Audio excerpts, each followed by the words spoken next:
Viewers, আমি দুই জাতের কয়েকটা মরিচ গাছ লাগিয়েছি। তার মধ্যে এই গাছটা অনেক লম্বা এবং বড় হয়েছে। এর উচ্চতা প্রায় 6 ফিট হয়েছে। গাছটা যে এত বড় হবে আমি ভাবতেও পারিনি। ভিউয়ার্স, গাছটার বড় হওয়া এখনো বন্ধ হয়নি, এখনো প্রতিদিন একটু একটু করে বড় হচ্ছে। এরই সাথেই আমি এই একই জাতের আরেকটা মরিচ গাছ লাগিয়েছি।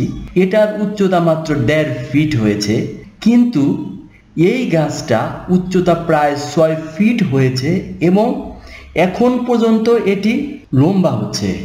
এবং এই গাছটার মরিচ দেখে আমি একদম হতবাক হয়েছি, কারণ মরিচের রং একদম সাদা। এটা সাদা রঙের মরিচ গাছ, একে নাকি গোলমরিচ গাছও বলে। এই দেখেন, আমি অন্য জাতের আরও কয়েকটা মরিচ গাছ লাগিয়েছি, কিন্তু এই মরিচ গাছগুলো 1 ফিটের বেশি লম্বা হয়নি এবং এগুলোর মরিচগুলো সবুজ কালারের।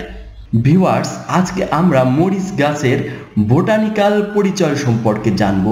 মরিচ গাছের অজানা অনেক তথ্য জানব।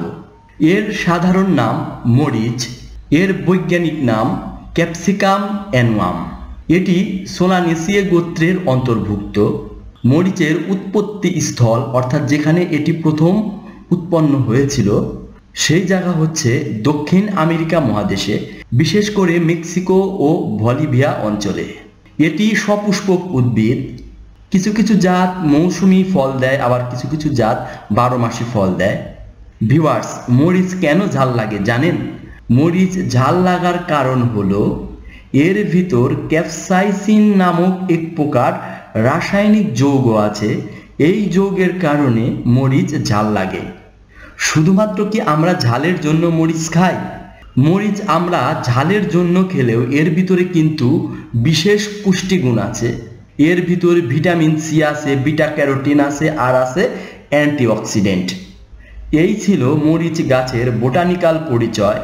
যদি এমন আরও উদ্ভিদ বিজ্ঞানের কন্টেন্ট দেখতে চাও, তাহলে লাইক, কমেন্ট আর সাবস্ক্রাইব করো। দেখা হবে পরের ভিডিওতে। ততক্ষণ পর্যন্ত ভালো থাকবেন। আল্লাহ হাফেজ।